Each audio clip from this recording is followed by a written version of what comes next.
এইভাবে পাটা সোজা করে বসবো, বসে দেন আমাদের দিকে টান দিব টাওয়েলটা, যতটুকু টান দেওয়া যায় টান দিয়ে ধরে এটা আমরা 30 সেকেন্ড হোল্ড করব, 20 থেকে 30 সেকেন্ড। আপনি কি পায়ের গোড়ালিতে তীব্র ব্যথা অনুভব করছেন? আপনি কি সকালবেলা ঘুম থেকে ওঠার পর প্রথম পা ফেলার সময় তীব্র ব্যথা অনুভব করেন? তাহলে এই ভিডিওটি আপনার জন্য। আসসালামু আলাইকুম, আমি doctor Imtiaz Ahmed, UK registered physiotherapist আছি আপনাদের সাথে। এই সমস্যাগুলি সাধারণত হয়ে থাকে প্লান্টার ফ্যাসাইটিসের জন্য।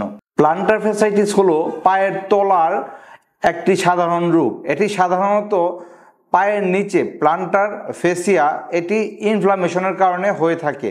প্লান্টার ফ্যাসাইটিসে পায়ের গোড়ালিতে তীব্র ব্যথা অনুভূত হয়ে থাকে।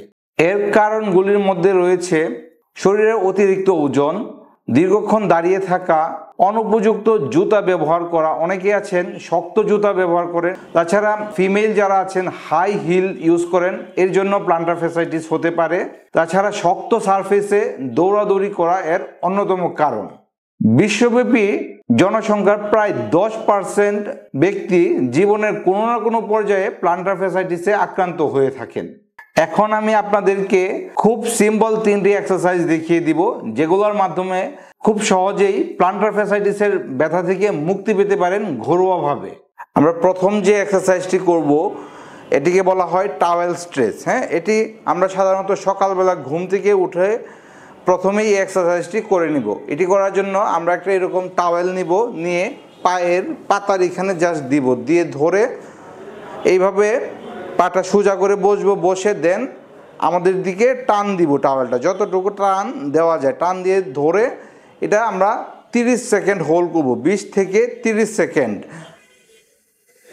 হোল্ড করে এবং ছেড়ে দিব। তারপর আবার টান দিয়ে ধরে এইভাবে একইভাবে 20 থেকে 30 সেকেন্ড হোল্ড করব। এটা মিনিমাম 3 থেকে 5 বেলা করব। দেখবেন এটা করার সময় পায়ের এই অংশটা, এটাকে বলি কাপ মাসল, কাপ মাসলের প্রচণ্ড পরিমাণ টান লাগে। যাদের ব্যথা হয়ে থাকে তারা প্রচণ্ড টান অনুভব করবেন।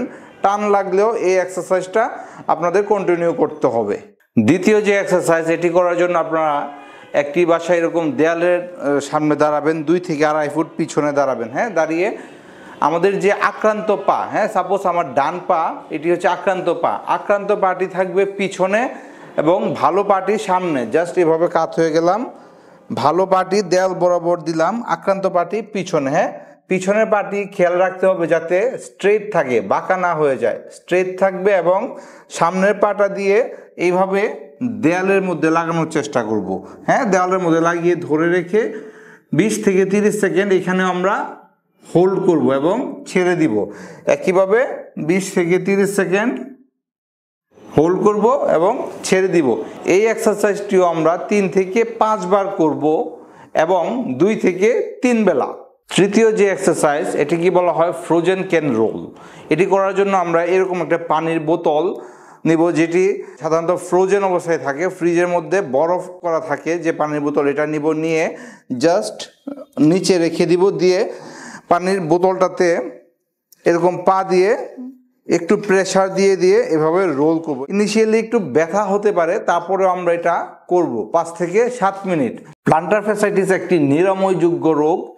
যদি সঠিক সময়ে এটি নির্ণয় করা যায় এবং সঠিকভাবে ফিজিওথেরাপি চিকিৎসা নেওয়া যায় এবং সঠিক জুতা পরিধান করা হয়, তাহলে এ থেকে সহজেই মুক্তি পাওয়া সম্ভব। নিয়মিত ফিজিওথেরাপি চিকিৎসা নিন, সুস্থ থাকুন, ভালো থাকুন। ধন্যবাদ।